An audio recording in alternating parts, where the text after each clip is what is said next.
C'est un salon qui est biannuel, donc qui a démarré en 2010. On est à sa 3e édition.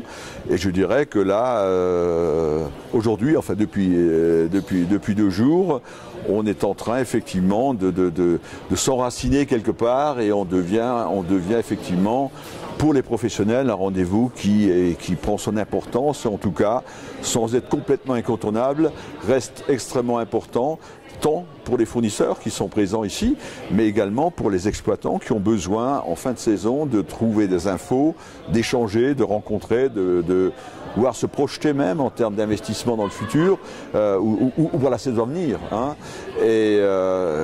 Donc ce type de rencontre est considéré aujourd'hui comme étant quelque part un peu indispensable.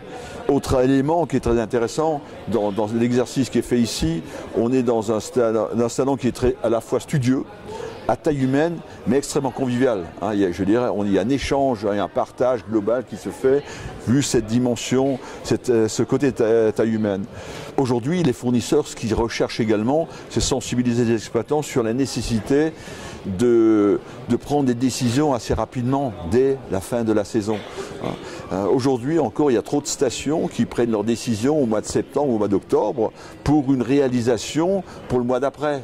Et donc, à la fois, il y a forcément des surcoûts, et surtout, c'est quand même dommage de ne pas profiter de l'été pour faire ses travaux, pour faire ses équipements, etc. Alors ce salon aussi se veut être un petit peu un booster au niveau des prises de décision et des prises de commande. D'ailleurs, les discussions qui s'amorcent juste en fin de saison devraient permettre à l'exploitant de prendre une décision début du mois de juillet, par exemple, ce qui serait formidable pour tous les fournisseurs et bénéfique pour tout le monde. Bon, le processus aujourd'hui de décision des stations est relativement long. Et quand on lance les appels d'offres, qui c'est inévitable et qui sont à la fois, qui sont indispensables et obligatoires quelque part, tout ça prend un certain temps.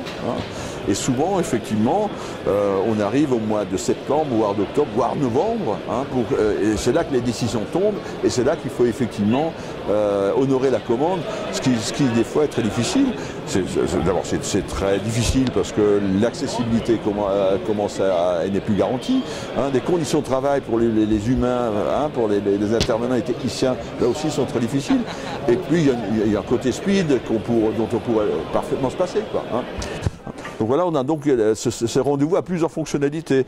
L'essentiel étant de permettre aux professionnels de l'aménagement des stations de ski de se rencontrer, exploitants et fournisseurs. Et puis le troisième élément qui compte et qui anime ce rendez-vous, ce sont les assises qui cette année se tiennent sur le thème de la transition énergétique, sujet éminemment important pour les stations, car là encore on est sur le 2e poste de charge des stations, l'énergie. Et je dirais, et tout ce qui peut être fait pour économiser cette énergie, pour optimiser, et en utilisant, je dirais, les aides aujourd'hui disponibles, car dans le cadre de la transition énergétique, il y a un certain nombre d'aides qui sont mises à la disposition de l'industrie, et on peut considérer que un exploitant, c'est une industrie du loisir, c'est l'industrie de la neige, et donc elle en bénéficie comme les autres. Il faut absolument que les stations suivent de très près ce dossier. Et c'était dans ce sens-là que nous avons retenu cette année comme thème la transition énergétique des stations de ski. Et d'ailleurs, on ne s'y est pas trop trompé puisqu'on a fait ça le comble à ce niveau-là. Dès que je passe la porte d'Alpipro, je sais que je suis un exploitant des stations de ski ou un prestataire ou un intervenant dans le milieu du business du ski, et je sais ce que je vais trouver. Si on élargit, les choses se compliquent un peu. Et je crois que le succès qu'on rencontre aujourd'hui réside pour bonne partie que l'essentiel des fournisseurs sont présents et les clients qui fréquentent le visitorat est extrêmement qualifié. L'exposant qui est là, et quand il voit passer défiler des stations, les directeurs des stations, les responsables des des pistes ou autre, ben voilà, il la reconnaît, il sait ce qui se passe, il le voit tout de suite. Hein, il n'est pas là en train de sélectionner dans ses visiteurs. Ah, tiens, lui, il est quoi? Mais non, lui n'est pas le décideur. Non, on est dans un salon de décideurs, quoi. Hein, voilà. Ah, moi, je pense que 2017, on n'aura pas réglé le problème de la transition énergétique. Hein. On est dans un sujet qui est un sujet lourd.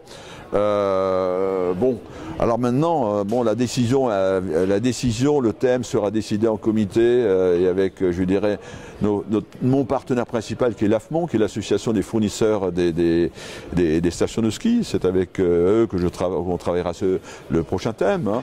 Ça pourrait être la gestion de l'eau, hein, qui reste quelque chose de très important. Et là, la Smart Station, et là, il y a vraiment, c'est tout un nouveau chantier, c'est une vraie transition au niveau du modèle d'économie des stations qui est en train de commencer à se dessiner. Et là, il y a de quoi faire. Des bonnes perspectives pour le salon. Ah oui, il y a de la matière.